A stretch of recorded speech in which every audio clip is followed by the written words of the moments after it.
বাংলাদেশ সেনাবাহিনীতে সৈনিক পদে অসংখ্য লোক নিয়োগ দেওয়া হবে। আসসালামু আলাইকুম, welcome to daily job news and preparation YouTube channel. আশা করি সবাই ভালো আছেন, আমি আলহামদুলিল্লাহ ভালোই আছি।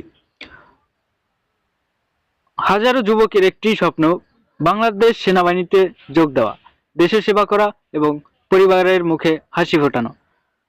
তো অনেকদিন অপেক্ষা করার পরে কিন্তু আমাদের সেই কাঙ্ক্ষিত নিয়োগ বিজ্ঞপ্তিটি প্রকাশিত হয়ে গেছে। তো আজকের এই ভিডিওটি যারা প্লে করেই ফেলেছেন তারা অবশ্যই ভিডিওটি শুরু থেকে শেষ পর্যন্ত একটু স্কিপ না করে সম্পূর্ণ ভিডিওটি দেখবেন, কারণ আজকে আমাদের সেই স্বপ্নের সেনাবাহিনীতে যোগদানের নিয়োগ বিজ্ঞপ্তিটি প্রকাশিত হয়েছে। আজকে এই নিয়োগ বিজ্ঞপ্তির বিস্তারিত নিয়ে আলোচনা করব, তো ভিডিওটি জুড়ে সাথেই থাকুন। তো চলুন আমি আর কথা না বাড়িয়ে সরাসরি চলে যাচ্ছি নিয়োগ বিজ্ঞপ্তিতে। তো তার আগে daily job news and preparation YouTube চ্যানেলটি যদি এখনো সাবস্ক্রাইব করে না থাকেন তাহলে অবশ্যই সাবস্ক্রাইব করে আমাদের সাথেই থাকবেন এবং সকল প্রকার চাকরির নিয়োগ বিজ্ঞপ্তি এবং চাকরির প্রস্তুতিমূলক ভিডিও পেতে daily job news and preparation YouTube চ্যানেলটি সাবস্ক্রাইব করে সাথেই থাকবেন এবং আমাদের ভিডিও ভালো লাগলে অবশ্যই লাইক করবেন এবং আপনারা কোন জায়গা থেকে আমাদের ভিডিও দেখেন তা অবশ্যই কমেন্টে জানাবেন এবং আপনার ভাই বোন বন্ধু আত্মীয় স্বজন যারা চাকরি প্রার্থী আছে তাদের কাছে অবশ্যই ভিডিওটি শেয়ার করে রাখবেন। হয়তোবা আপনাদের একটি শেয়ারের মাধ্যমে তাদের একটি চাকরির পথ সুগম হয়ে যেতে পারে। তো চলুন আমি চলে যাচ্ছি নিয়োগ বিজ্ঞপ্তিতে। তো আজকের এই ভিডিওতে আমি দেখাবো এখানে আপনারা কিভাবে আবেদন করবেন এবং কি কি যোগ্যতা প্রয়োজন হবে এবং এ টু জেড ক্লিয়ারলি আপনাদেরকে বুঝিয়ে দেওয়ার চেষ্টা করব। তো চলুন আমি চলে যাচ্ছি নিয়োগ বিজ্ঞপ্তিতে। তো ভিউয়ার্স, ভিডিও শেষের দিকে আমি কিছু গুরুত্বপূর্ণ ইনফরমেশন রাখবো যেগুলো অবশ্যই আপনাদের আবেদন করার জন্য প্রয়োজন পড়বে। তো ভিডিওটি অবশ্যই শেষ পর্যন্ত দেখবেন। বাংলাদেশ সেনাবাহিনীতে সৈনিক পদে যোগ দিন। সেনাবাহিনীতে অর্থের বিনিময়ে ভর্তির কোনো সুযোগ নেই। আর্থিক লেনদেনের মাধ্যমে অথবা প্রতারণার আশ্রয় নিয়ে সেনাবাহিনীতে ভর্তি হলে চাকরির যে কোনো পর্যায়ে বহিষ্কার করা হবে। নিয়োগ বিজ্ঞপ্তি SMS ও অনলাইনের মাধ্যমে আবেদন শুরুর তারিখ 4 ডিসেম্বর 2025 এবং শেষ 15 জানুয়ারি 2026। তো এখানে নিয়োগ বিজ্ঞপ্তিটির মেইন যে বিষয়গুলো, কোন কোন ট্রেডে পুরুষ মহিলা কারা আবেদন করতে পারবে এবং শিক্ষাগত যোগ্যতা কি কি আমাদের শারীরিক যোগ্যতা প্রয়োজন, এগুলো আমি সবকিছু আজকের এই ভিডিওতে আলোচনা করব। তো ভিডিওটি একটু লং হবে যদিও, তারপরেও ভিডিওটি বিস্তারিত দেখবেন। 2026 সালে নির্ধারিত সেনানিবাসে সৈনিক পদে পুরুষ ও মহিলা পদে প্রার্থীদের ভর্তি কার্যক্রম অনুষ্ঠিত হবে। সেনাবাহিনীতে যোগদানে আগ্রহী সকল জেলা পুরুষ ও মহিলা প্রার্থীদের আবেদনের জন্য বিস্তারিত তথ্যগুলি নিম্নরূপ। 1 নম্বরে আছে, একজন প্রার্থী প্রয়োজনীয় যোগ্যতা সাপেক্ষে সাধারণ জিডি এবং টেকনিক্যাল ট্রেড টিটি এ আবেদন করতে পারবেন। এছাড়া বিএনসিসি এর সদস্য সেনা সদস্যদের সন্তান এসএস এবং টিটিআই সমূহ হতে প্রশিক্ষণপ্রাপ্ত প্রার্থীগণ পৃথকভাবে আবেদন করতে পারবেন। উল্লেখ্য, চাকরিরত অবসরপ্রাপ্ত সেনা সন্তানদের নাম রেকর্ডস কপি শীট রোলে লিপিবদ্ধ থাকা সাপেক্ষে সেনা সন্তান হিসেবে আবেদন করতে পারবেন। সকল ক্ষেত্রে SMS এবং অনলাইনের মাধ্যমে আবেদন করতে হবে। প্রতি আবেদনের অনুকূলে সর্বমোট 300 টাকা ভর্তির পরীক্ষার ফি বাবদ 200 এবং অনলাইন রেজিস্ট্রেশন ফি বাবদ 100 কর্তন করা হবে। তো ভিউয়ার্স, এখানে দেখুন সকল প্রার্থী কিন্তু জেনারেল ট্রেড এবং টেকনিক্যাল ট্রেড সব জায়গাতেই কিন্তু আবেদন করতে পারবে। তো এখানে আবেদন করার জন্য যোগ্যতা কি কি রয়েছে সেগুলো আগে আমরা একটু দেখে নিই। তো যোগ্যতা আছে সাধারণ ট্রেড পুরুষ ও মহিলাদের ক্ষেত্রে বয়স 1 ফেব্রুয়ারি 2027 তারিখে 17 বছরের কম এবং 22 বছরের বেশি হবে না এবং বয়স প্রমাণের ক্ষেত্রে এফিডেভিট গ্রহণযোগ্য নয়। 2 নম্বর আছে শিক্ষাগত যোগ্যতা। এসএসসি সমান মাদ্রাসা কারিগরি উন্মুক্ত পরীক্ষায় ন্যূনতম জিপিএ 3 পয়েন্ট পেয়ে উত্তীর্ণ হতে হবে। 3 পয়েন্টের নিচে যদি আপনার পয়েন্ট হয় তাহলে কিন্তু আপনি আবেদন করতে পারবেন না। খ নম্বরে আছে টেকনিক্যাল ট্রেড টিটি পুরুষ ও মহিলা। 1 নম্বরে আছে বয়স 1 ফেব্রুয়ারি 2027 তারিখে 17 বছরের কম এবং 23 বছরের বেশি হবে না এবং বয়স প্রমাণের ক্ষেত্রে এফিডেভিট গ্রহণযোগ্য নয়। শিক্ষাগত এবং কারিগরিগত যোগ্যতা। ক এসএসসি ভোকেশনাল হতে সংশ্লিষ্ট কারিগরি বিষয় সহ ন্যূনতম জিপিএ 3 পয়েন্ট পেয়ে উত্তীর্ণ। খ এসএসসি সমান মাদ্রাসা কারিগরি উন্মুক্ত পরীক্ষায় ন্যূনতম জিপিএ 3 পয়েন্ট পেয়ে উত্তীর্ণ এবং কারিগরি শিক্ষা বোর্ড কর্তৃক অনুমোদিত প্রতিষ্ঠান হতে নিম্নে উল্লেখিত টেবিল 1 অনুযায়ী ন্যূনতম 3 মাস মেয়াদী সংশ্লিষ্ট ট্রেড কোর্সের যোগ্য বিজ্ঞান বিভাগ ডিপ্লোমা প্যারামেডিক কোর্স সম্পন্নকারী প্রার্থীদের অগ্রাধিকার প্রদান করা হবে। তো এখানে আমরা বিষয়টি বুঝলাম যে এখানে যারা এসএসসি পাস করেছে তারা আবেদন করতে পারবে এবং সমমান মাদ্রাসা কারিগরি উন্মুক্ত পরীক্ষার ন্যূনতম 3 পয়েন্ট পেয়ে উত্তীর্ণ হতে হবে। এবং এখানে টিটি পদে কিন্তু অনেকগুলো ট্রেড রয়েছে, যেগুলো আপনি যে ট্রেডে আবেদন করতে চাইবেন সেই ট্রেডের আপনার সনদপত্র থাকতে হবে। তো এই বিষয়টি আগে আমরা একটু জেনে আসি যে আসলে কি বিষয়টা কি। আচ্ছা, আমরা চলে আসলাম সেই 1 নং কলামে। তো দেখুন এই 1 নং টেবিলে কি আছে। এখানে পরীক্ষার কেন্দ্রের নাম দেওয়া আছে, পরীক্ষা কেন্দ্রের কোড এবং টেকনিক্যাল ট্রেডের নাম। আমি শুধু এখানে নামগুলোই বলবো। ড্রাইভার, যেমন ড্রাইভার আছে, আর্টিফিশিয়াল ইঞ্জিনিয়ার আছে, ইলেকট্রিশিয়ান আছে, অপারেটর কমিউনিকেশন ইউনিট আছে, মেশিনিস্ট আছে, ওয়েল্ডার আছে, মেশিন আছে, সার্ভেয়ার আছে, ড্রাফটম্যান আছে, অপারেটর আছে, টেকনিশিয়ান আছে এবং technician armament vehicle, technician bearing vehicle, technical construction vehicle, welder, operation to electro medical mechanic, radar and communication technician, control instrument technician. তো আপনাদের এই যে ট্রেডে আপনি আবেদন করতে ইচ্ছুক সেই ট্রেড থেকে আপনার কিন্তু আপনি যে ওই ট্রেডের কাজ করেছেন বা ওই ট্রেড কোর্স সম্পর্কে আপনার ধারণা আছে বা ওই কোর্সটি আপনি শিখেছেন সেই সনদটা আপনার থাকতে হবে। তো চলুন আমি এই বিষয়ে আর এখন এখানে আলোচনা করব না। আমি পূর্বে দেখি আমাদের কি কি শারীরিক যোগ্যতা এবং বডি ফিটনেস কেমন কি লাগবে সেই বিষয়টা আগে জেনে আসি, এটা আমরা পরে আলোচনা করব। তো দেখুন এখানে আমাদের গ নম্বর টেবিলে আছে শারীরিক মান বিবরণ, পুরুষ প্রার্থী এবং মহিলা প্রার্থী। উচ্চতা পুরুষ প্রার্থীদের ক্ষেত্রে 1.65 মিটার অর্থাৎ 5 ফুট 5 ইঞ্চি, বিভিন্ন ক্ষুদ্র নৃগোষ্ঠী সম্প্রদায়ের জন্য 1.63 মিটার অর্থাৎ 5 ফুট 4 ইঞ্চি এবং মহিলা প্রার্থীদের ক্ষেত্রে 1.55 মিটার অর্থাৎ 5 ফুট 1 ইঞ্চি এবং বিভিন্ন ক্ষুদ্র নৃগোষ্ঠী সম্প্রদায়ের জন্য 1.52 মিটার 5 ফুট মানে 5 ফুট এবং ওজন পুরুষ প্রার্থীদের ক্ষেত্রে 49.90 কেজি এবং 110 পাউন্ড সর্বনিম্ন উচ্চতার জন্য এবং মহিলা প্রার্থীদের ক্ষেত্রে 47 কেজি 104 পাউন্ড সর্বনিম্ন উচ্চতার জন্য এবং বুক ন্যূনতম স্বাভাবিক 0.76 মিটার অর্থাৎ 30 ইঞ্চি এবং স্ফীত অবস্থায় 0.81 মিটার অর্থাৎ 32 ইঞ্চি। মহিলাদের ক্ষেত্রে স্বাভাবিক 71 মিটার অর্থাৎ 28 ইঞ্চি এবং স্ফীত অবস্থায় 0.76 মিটার অর্থাৎ 30 ইঞ্চি। সরি, আমি মহিলাদের প্রথমটা বলে ফেলেছি 71 মিটার, এটা 71 মিটার মানে 0.71 মিটার অর্থাৎ 28 ইঞ্চি এবং চোখের মান হবে 6:6 স্বাভাবিক দৃষ্টি সম্পন্ন।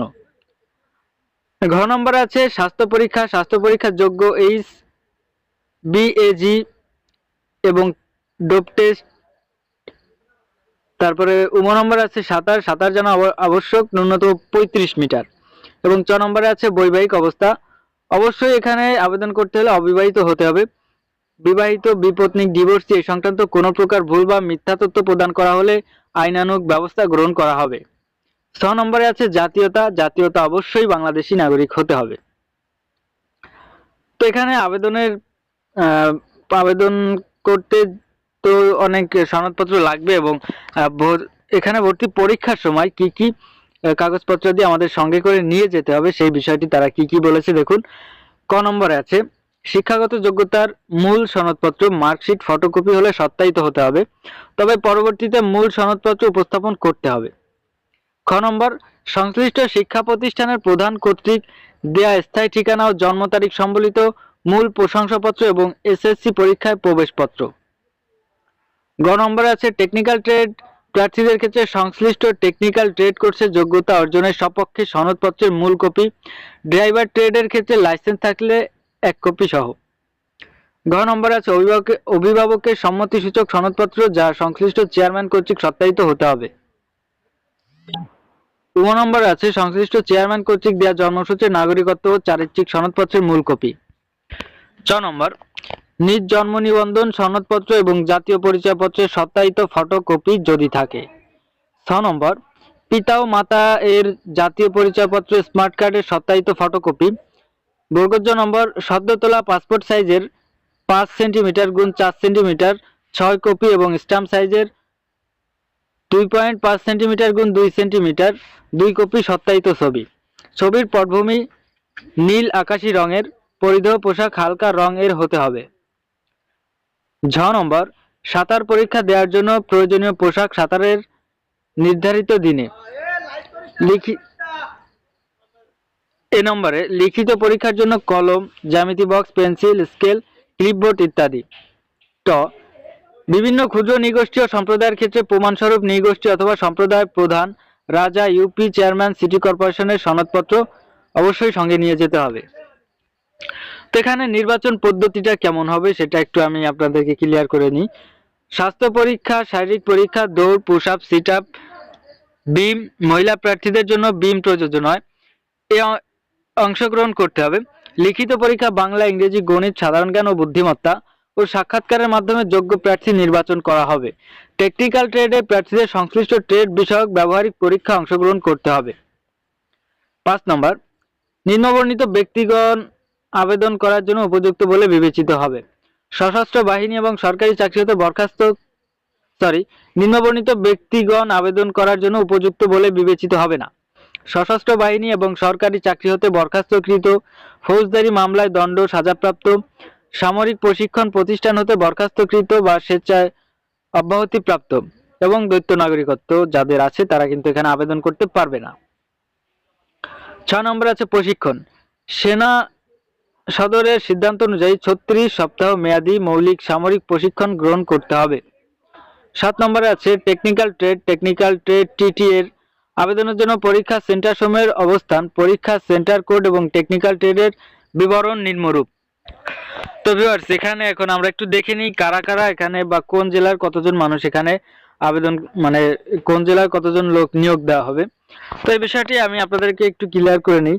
তো তার আগে এখন পর্যন্ত যারা ভিডিওটি দেখেছেন তারা অবশ্যই ভিডিওটি আপনাদের ভাই বোন, বন্ধু, আত্মীয় স্বজন যারা চাকরি প্রার্থী আছে তাদের কাছে অবশ্যই শেয়ার করবেন এবং ভিডিওটি যদি আপনার জন্য একটু হেল্পফুল হয়ে থাকে তাহলে ভিডিওতে অবশ্যই একটি লাইক দিবেন এবং কমেন্টে জানাবেন আপনি কোন জেলা থেকে আবেদন করতেছেন।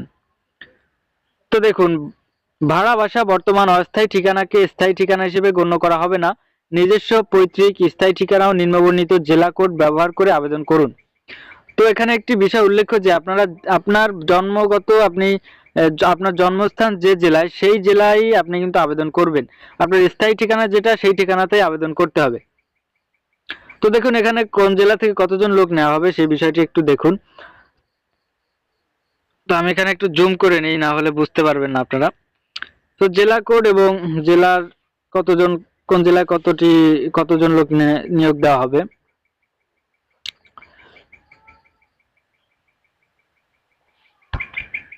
তো দেখুন আমরা একটু জেলা কোডটা দেখে নিই।